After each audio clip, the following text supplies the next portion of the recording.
Hello दोस्तों, स्वागत है आप सभी का आपके अपने YouTube channel toppers basic classes में। जैसा कि हमारा आर ओ का जीके जीएस का प्रैक्टिस सेट चल रहा है, उसी को स्टार्ट करने से पहले जो भी लोग चैनल में नए हैं वो चैनल को प्लीज़ फटाफट से सब्सक्राइब कर लें और अपने नोटिफिकेशन को ऑन करना ना भूलें, ताकि जो भी आने वाला वीडियो होगा उनको टाइम टू टाइम प्रोवाइड होता रहेगा। ठीक है, इसी के साथ स्टार्ट करते हैं आज के अपने क्लास के पहले क्वेश्चन को।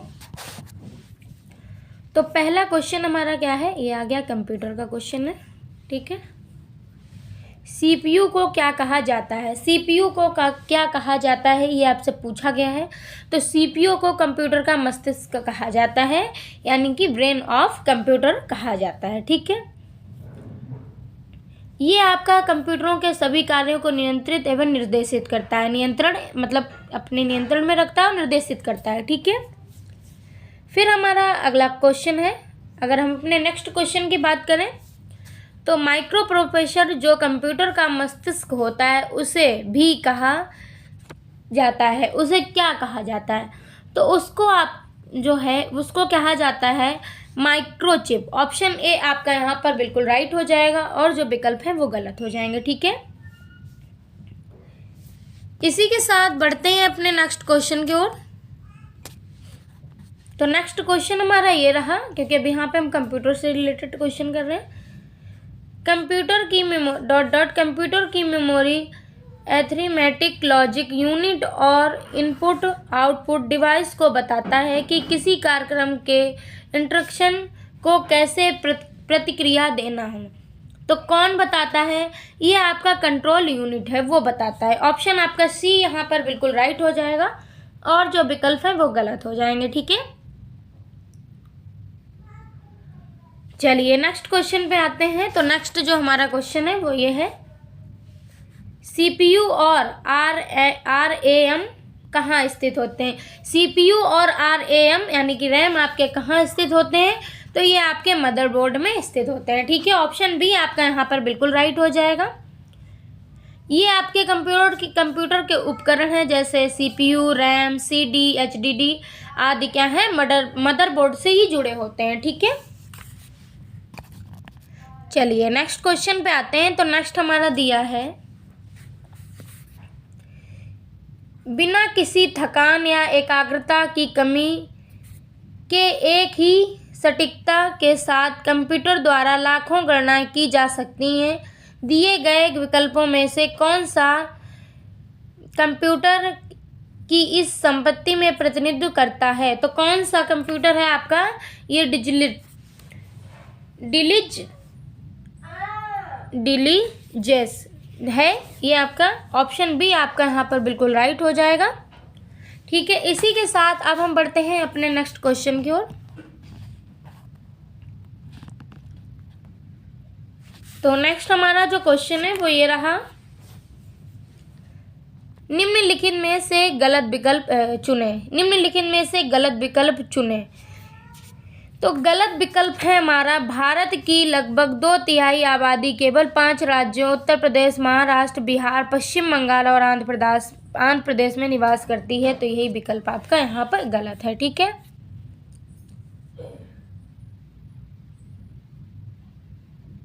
जबकि भारत की आधी आबादी मात्र 5 राज्य उत्तर प्रदेश में निवास करती है। तो जो इसमें बोला गया है यही आपका ऑप्शन गलत है। ठीक है,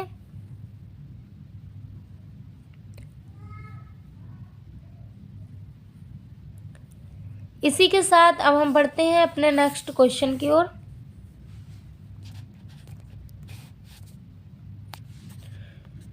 क्वेश्चन है हमारा, इसमें हमें क्रम से चयन करना है। ठीक है, क्रम के अनुसार दिया है, ग्रेट लेक्स के संबंध में पूर्व से पश्चिम के सही क्रम का चयन करें। पूर्व से पश्चिम, ठीक है, यानी कि यहाँ से चलेगा यहाँ आएगा, इस तरह से उसने बोला है। तो पूर्व से पश्चिम, ठीक है। तो पहले हमारा क्या है, एरी है, एरी, ठीक है। फिर हुरान, मिशिगन, सुपीरियर। तो ऑप्शन बी आपका यहाँ पर राइट हो जाएगा। ये आपके पूर्व से पश्चिम का क्रम है, ठीक है। चलिए इसी के साथ अब हम चलते हैं अपने नेक्स्ट क्वेश्चन की ओर। तो नेक्स्ट हमारा जो क्वेश्चन है वो ये रहा, नीचे दिए गए पर्वतों चोटियों में सबसे ऊंची पर्वत चोटी है। नीचे दिए गए पर्वतों और चोटी में से सबसे ऊंची चोटी की बात कर रहा है, तो सबसे ऊंची चोटी आपकी है नंदा देवी पर्वत शिखर, सबसे ऊंची। ठीक है, अगर इसकी लंबाई की बात करें तो मतलब कितने मीटर की है, ये आपकी कहाँ पे स्थित है, ये भारत में। ठीक है, और 7817 इसकी लंबाई इतनी मीटर है। ठीक है, जो हमारी दी है कोतोम, तो ये आपकी कहाँ स्थित है, ये भी आपकी भारत में स्थित है और 7756 मीटर, 7756 मीटर इसकी लंबाई है। ठीक है, फिर हमारा है नामचा बारुआ पर्वत, ये भी भारत में, लेकिन गुरला जो है ये आपकी नेपाल में। कहाँ पे है, नेपाल में। ठीक है, चलिए नेक्स्ट क्वेश्चन पे आते हैं। तो नेक्स्ट जो हमारा क्वेश्चन है वो ये रहा, निम्नलिखित में से सही विकल्प चुने। निम्नलिखित में से सही विकल्प चुने आपसे बोला गया है। ठीक है, तो पहले हम विकल्पों को पढ़ेंगे, फिर हम उसमें चुनाव करेंगे। वह स्थान जहां से ऊर्जा निकलती है भूकंप का अधिकेंद्र कहलाता है। ठीक है, फिर हमारा जो अगला विकल्प है उसको पढ़ेंगे। पी तरंग तीव्र से चलने वाली तरंग होती हैं तथा ये तरंगे 3 माध्यमों से गैसीय, तरल तथा ठोस से होकर गुजर सकती हैं। फिर हमारा जो अगला है वो गलत है। ठीक है, तो इसीलिए क्या है, ऑप्शन हमारा सी यहाँ पर बिल्कुल राइट हो जाएगा। ये 2 विकल्प आपके यहाँ पे सही हो जाएंगे। तो 2 और 3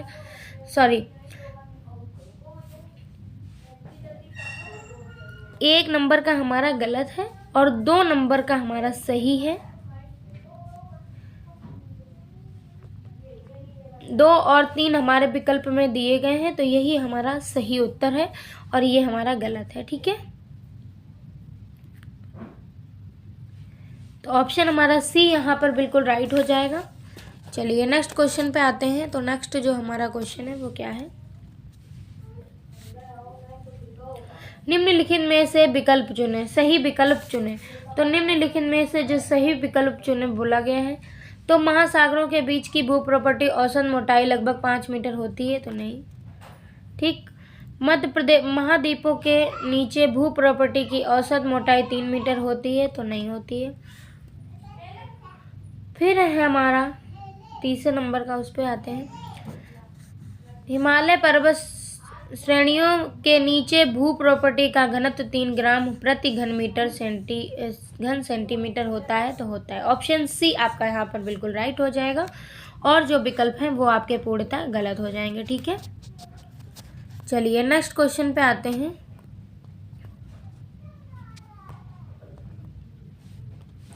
नेक्स्ट क्वेश्चन भी कुछ हमारा ऐसा ही है, उसमें हमें गलत चूज करना है। ठीक है, निम्नलिखित में से गलत को चुने। तो गलत हमारा बोला गया है,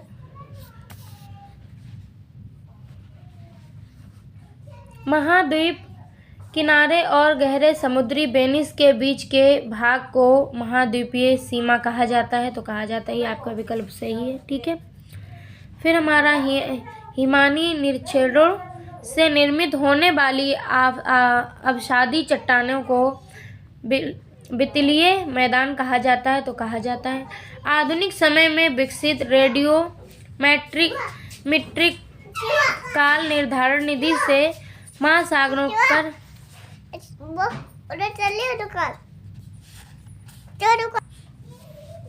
तो जो हमारा ऑप्शन हमसे इसमें क्या बोला गया है, ये जो विकल्प इनमें से गलत पूछा गया, तो इनमें से आपके कोई नहीं है, तो ऑप्शन डी हमारा यहाँ पर बिल्कुल राइट हो जाएगा। ठीक है,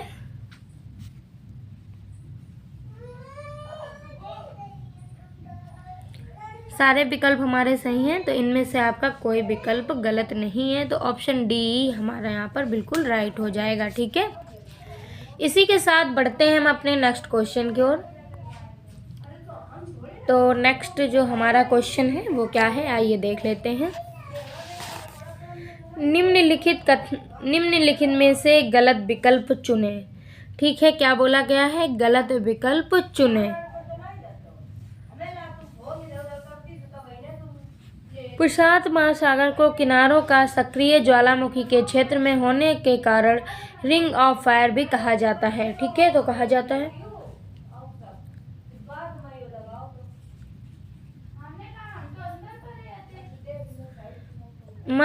मध्य महासागरीय काटकों के क्षेत्र में भूकंप का उद्गम केंद्र कम गहराई पर विद्यमान करता है। तो जी हाँ, ये भी सही। हैरी हेंस ने वर्ष 1961 में एक परिकल्पना प्रस्तुत की जिसे सागरीय स्थल विस्तार के नाम से जाना जाता है।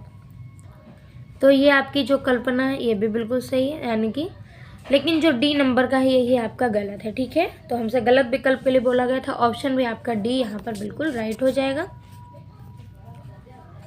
चलिए नेक्स्ट क्वेश्चन पे आते हैं।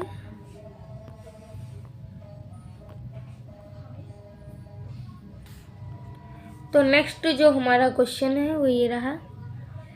उत्तर प्रदेश की भौगोलिक सीमा क्रमशः सर्वाधिक और सबसे कम स्पर्श करती है। तो सर्वाधिक और सबसे कम किसके साथ करती है, तो ये आपकी है हिमाचल प्रदेश के साथ। किसके साथ सबसे कम लगती है, जो आपकी मध्य प्रदेश और हिमाचल प्रदेश के साथ सबसे कम लगती है। ठीक है, तो ऑप्शन डी आपका यहाँ पर बिल्कुल राइट हो जाएगा। इसी के साथ हम बढ़ते हैं अपने नेक्स्ट क्वेश्चन की ओर। तो नेक्स्ट जो हमारा क्वेश्चन है वो क्या है, उत्तर प्रदेश के निम्नलिखित जिलों में से किसकी सीमा एक और देश और राज्य के साथ स्पर्श करती है। किस देश की सीमा है जो आपकी एक उसके साथ एक राज्य को स्पर्श करती है, तो ये अकेले महाराजगंज है जिसकी सीमा नेपाल के साथ। ठीक है, देश नेपाल के साथ और राज्य बिहार के साथ। देश क्या है, नेपाल, और राज्य बिहार। ठीक है,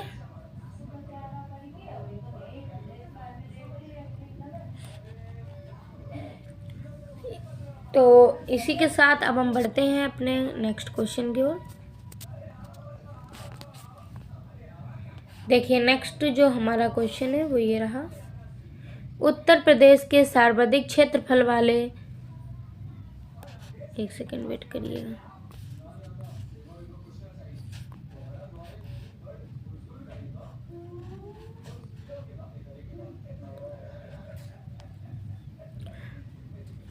उत्तर प्रदेश के सर्वाधिक क्षेत्रफल वाले जिलों को घटते क्रम में सजाएं।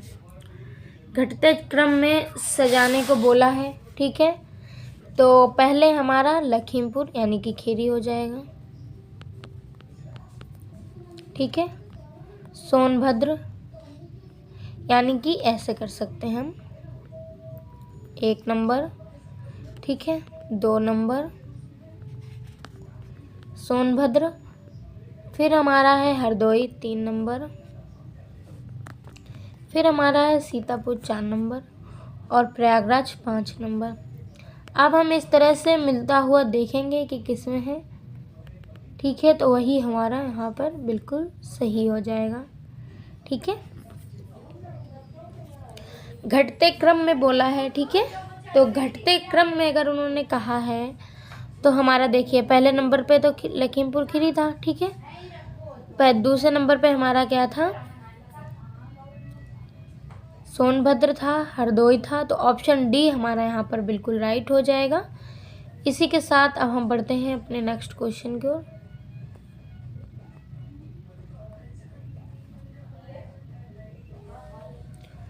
नेक्स्ट हमारा जो क्वेश्चन है, उत्तर प्रदेश की सीमा रेखा भारत के कितने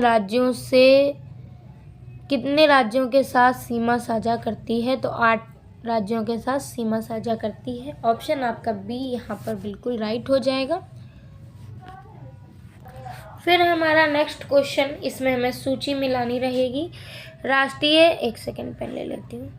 राष्ट्रीय बाल पुरस्कार के संदर्भ में सूची फर्स्ट को सूची सेकंड में सम्मिलित कीजिए और नीचे दिए गए कुट में से सही उत्तर चुनिए।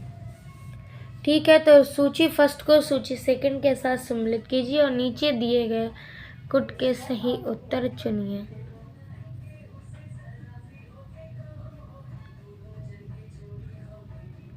तो ये है हमारा, अगर हम सूची को मिलाएंगे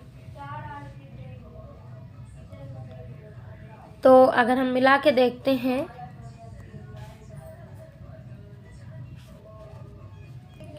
तो अगर हम सूची को मिलाएंगे तो पहले हमारे जो हैं, देखिए आर्यन सिंह, तो ये विज्ञान प्रौद्योगिकी के हैं। सुहानी चौहान आपकी नवचार की हैं। फिर हमारे अवनीश तिवारी जो हैं वे सामाजिक सेवा के। इस्फाक हामिद हैं जो वो कला एवं संस्कृति के हैं। ठीक है, तो ये सूची हमारी, तो फिर हमें जो हम देखेंगे कि सूची हमारी कौन से नंबर से मैच कर रही है। ठीक है, तो हमने देखा तो उस अकॉर्डिंग ये हमारी ए नंबर से सूची मैच कर रही है। तो ऑप्शन डी आपका ए यहाँ पर राइट हो जाएगा। सॉरी, ऑप्शन ए आपका यहाँ पर बिल्कुल राइट हो जाएगा। फिर हमें कुछ सूची से ही रिलेटेड क्वेश्चन दिया गया है। राष्ट्रीय रचनाकार पुरस्कार 2024 संदर्भ में सूची फर्स्ट को सूची सेकंड से सम्मिलित कीजिए और नीचे दिए गए कुट को सही उत्तर चुनिए।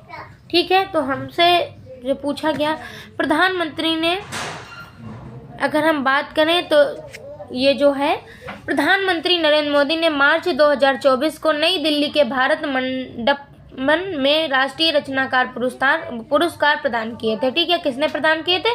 प्रधानमंत्री नरेंद्र मोदी ने।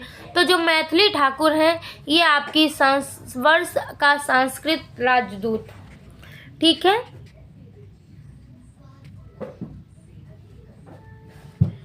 फिर हमारे हैं पंती पांडे आपके ग्रीन चैंपियन।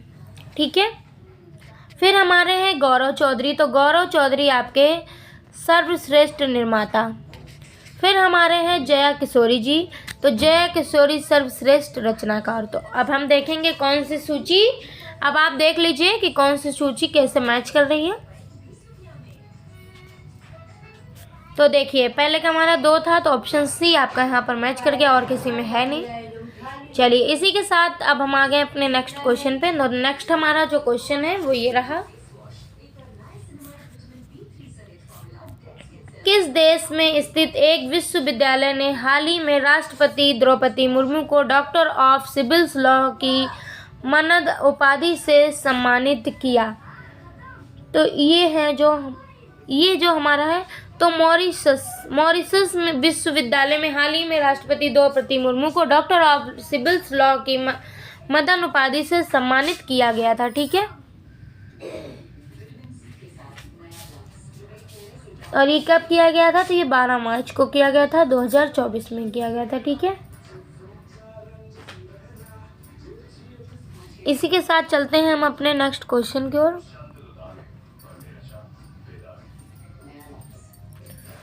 नेक्स्ट हमारा क्वेश्चन है, वर्ष 2024 का एबल पुरस्कार हाल ही में इनमें से किसे प्रदान किया गया है? एबल पुरस्कार जो है आपका, तो ये आपका उत्कृष्ट जो गणितों का होता है, गणितज्ञों को ही प्रदान किया जाता है। ठीक है, जिन्हें गणित के क्षेत्र पे महत्वपूर्ण योगदान दिया है उन्हीं को ये प्रदान किया जाता है। तो ये दिया गया है मिशेल टेलाग्रैंड को। ठीक है, ऑप्शन सी आपका यहाँ पर बिल्कुल राइट हो जाएगा। इसी के साथ चलते हैं हम नेक्स्ट क्वेश्चन की ओर।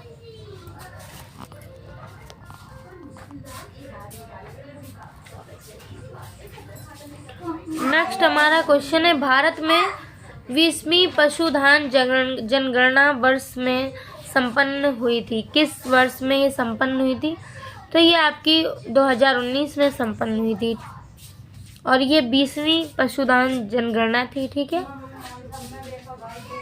चलिए इसी के साथ अब हम अपने चलते हैं नेक्स्ट क्वेश्चन की ओर। तो नेक्स्ट जो हमारा क्वेश्चन है वो ये रहा, निम्नलिखित में से किन देशों ने हाल ही में ऑस्ट्रेलिया की SSN AUKUS पनडुब्बी के निर्माणों के लिए एक नए समझौते पर हस्ताक्षर किए हैं? तो किसने किए हैं? ये आपके अमेरिका, ब्रिटेन और ऑस्ट्रेलिया ने किए हैं। तो ऑप्शन डी आपका यहाँ पर बिल्कुल राइट हो जाएगा। ठीक है, इसी के साथ चलते हैं हम अपने नेक्स्ट क्वेश्चन की ओर। इसरो ने हाल ही में पुष्पक का सफल परीक्षण किया था। पुष्पक का सफल परीक्षण किया था, तो ये आपके कब, मतलब इसमें से हमसे पूछा गया है,